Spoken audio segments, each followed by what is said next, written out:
Greetings. My name is Melanie Yoshida, and I'm presenting Designed for Overconsumption: How Ultra-Processed Foods Leads to Weight Gain.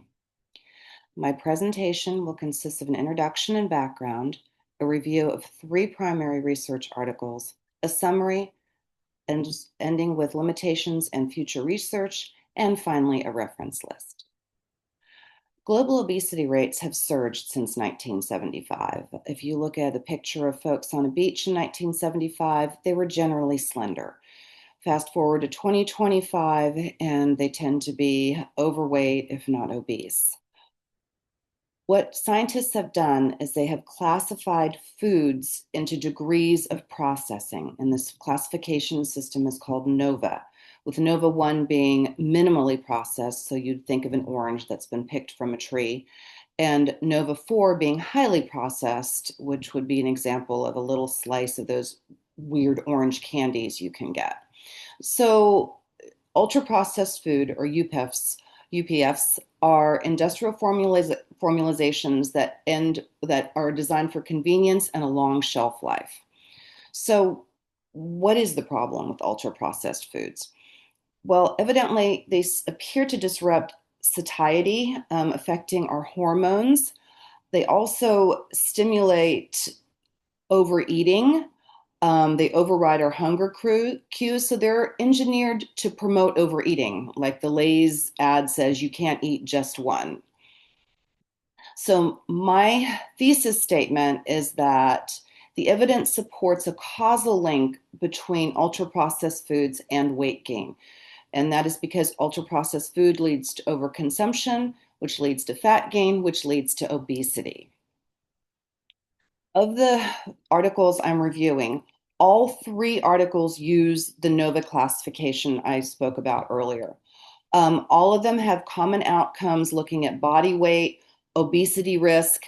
The main difference was I chose three different kinds of research articles, one being a randomized control trial, one being a secondary analysis, and one being a cross-sectional or epidemiological study.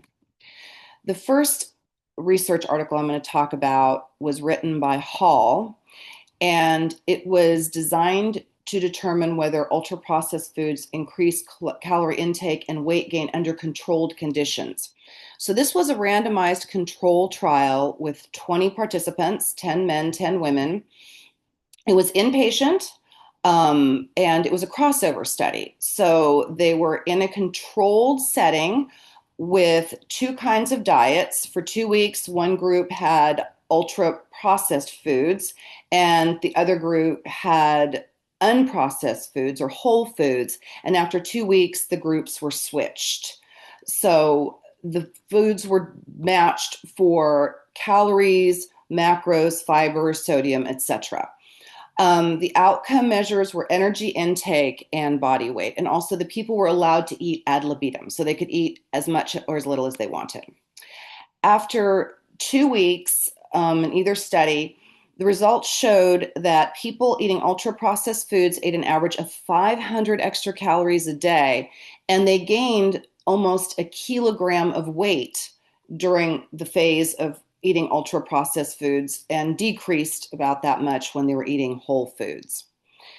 Conclusion was that even when matched for nutrients, ultra-processed foods cause overconsumption and weight gain, and that has to Hall theorized that had to do with appetite regulation. The second study I looked at was a secondary analysis of a larger study called the Pounds study, and they were trying to assess whether replacing ultra-processed foods with minimally processed foods when people were on a diet resulted in greater weight loss. So from the secondary trial, the researchers took 356 people. They were an average age of 52, which is a little bit older than they were in the Hall trial. And again, it was almost equal male-female. Now, this was a secondary analysis, so they were looking at people who had gone through the Pounds trial, which was a weight loss trial trying to restrict calories by 750 calories per day from baseline.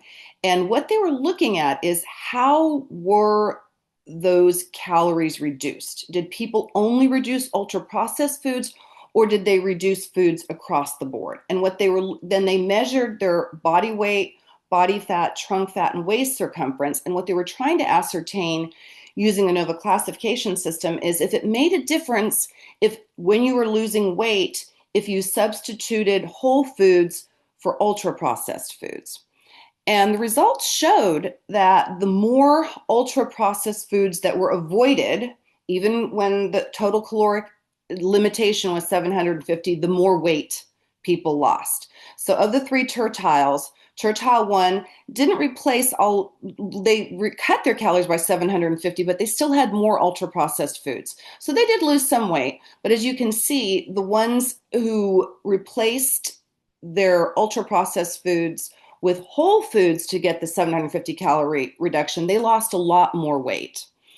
So the conclusion of the study was that replacing ultra processed foods, even with equal calories, improved body composition. Because remember, they were looking also at waist circumference and body fat, not just how much weight someone lost. The final study I looked at was a large epidemiological study out of Canada that was trying to associate between ultra-processed food intake and obesity. So this was a large study. It was a population-based study, over 19,000 people. And this was observational. There was no intervention. So what they were doing is they looked at these people, they interviewed these people and gave a 24-hour recall. Again, they used the NOVA classification. So they sat down with the people, what have you eaten in the last 24 hours? Then labeled if that food came from the NOVA 1, 2, 3, or 4 classifications.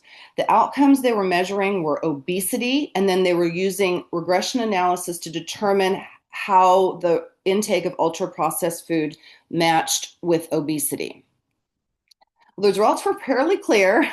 So one being the group that had the least amount of ultra processed foods, and 5 being the group that had the most consumption of ultra processed food. And as you can tell, we go up to 32 to 1.32. So the odds of being obese from eating a lot of ultra processed foods were 32% higher. Given this was a population study, what they were trying to understand is on a population, what is the link between ultra processed foods and weight gain? And of course, that's complex. We're talking about the energy density of ultra processed foods. We're talking about their higher glycemic response, which elevates the hormone insulin, which leads to more adipose tissue. So they're looking at this from a population level view of how easy access to ultra-processed foods leads to weight gain. So in summary, ultra-processed foods are consistently linked to higher energy intake, weight gain, and obesity risk. And this goes beyond just the calories. Hormones are impacted, whether it be satiety hormones, insulin, and food behavior is also affected because people will eat more. And it just seems that minimally processed foods do a better job of promoting body composition. Some of the limitations of all of these settings is that some of them were done in inpatient settings, such as the Hall study, so that's carefully controlled. And then some of the other studies relied on dietary recalls. And those, of course, have a potential for measurement bias. Future research, we really need more long-term real-world trials. We should also be investigating if food accessibility and affordability are mediators in obesity. And I would say we could look a little bit at the NOVA food classification system. There are some ultra-processed foods, for example, a protein powder, which might be part of a healthy diet. So just assuming that something is highly ultra-processed might not mean it's healthy. Finally, here is my reference list that I used during my presentation. Thank you all so much for taking the time to listen to my presentation.